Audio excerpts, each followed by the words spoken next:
നിങ്ങൾ പോലും അറിയാണ്ട് നിങ്ങൾ വിശ്വസിച്ചു പോയ 5 കള്ളത്തരങ്ങൾ ഞാൻ പറഞ്ഞിട്ടെ. ഒന്നാമത്തെ കാര്യം, നല്ലോണം പഠിച്ചാൽ നല്ല ജോലി കിട്ടും, നല്ലോണം സമ്പാദിക്കാം. നല്ലോണം പഠിക്കുന്നത് നല്ലതാണ്, നിങ്ങൾക്ക് നല്ല ജോലി കിട്ടും.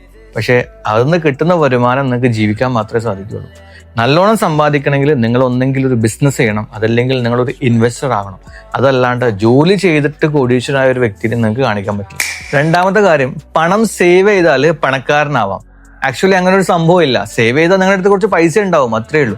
പക്ഷെ പെട്ടെന്ന് കാശുകാരനാവണമെങ്കിൽ ആ പൈസ നിങ്ങൾ നല്ല ഇടത്ത് കൊണ്ടുപോയിട്ട് നിക്ഷേപിച്ചാൽ മതി. മൂന്നാമത്തെ കാര്യം, നല്ലോണം കഷ്ടപ്പെട്ടാൽ കൂടുതൽ സമ്പാദിക്കണം. കഷ്ടപ്പെട്ടിട്ട് സമ്പാദിക്കുവാണെങ്കിൽ നമ്മൾ കൂലിപ്പണിക്കാരൊക്കെ ഒരുപാട് സമ്പാദിച്ചിട്ടുണ്ടാവും അല്ലേ? അങ്ങനെയല്ല, നിങ്ങൾ കുറച്ചൊരു ബുദ്ധി ഉപയോഗിച്ചിട്ട് അത് വെച്ചിട്ടാണ് നിങ്ങൾ കഷ്ടപ്പെടുന്നതെങ്കിൽ തീർച്ചയായിട്ടും നിങ്ങൾക്ക് നല്ലോണം സമ്പാദിക്കാൻ സാധിക്കും. നാലാമത്തെ കാര്യം, ആൾക്കാർ പറയും സൗന്ദര്യത്തിലൊന്നും വലിയ കാര്യമില്ല. പക്ഷെ അങ്ങനെയല്ല. നമ്മളൊരാൾ ആദ്യമായിട്ട് കാണുമ്പോൾ സൗന്ദര്യത്തിലൊക്കെ നല്ല കാര്യമുണ്ട്, അത് നമ്മൾ സമ്മതിച്ചു കൊടുത്തേ പറ്റും. അഞ്ചാമത്തെ കാര്യം, എല്ലാവരും പറയും ലൈഫിൽ പണമൊന്നുമല്ല വലിയ കാര്യം, സന്തോഷമാണെന്ന് പറയും. പക്ഷെ എല്ലാ സന്തോഷത്തിന്റെയും അടിസ്ഥാനം എന്ന് പറയുന്നത് പണമാണ്. പണം ഇല്ലെങ്കിൽ നമുക്ക് ഒരിക്കലും സന്തോഷിക്കാൻ സാധിക്കില്ല, സങ്കടം മാത്രമേ ഉണ്ടാവുള്ളൂ.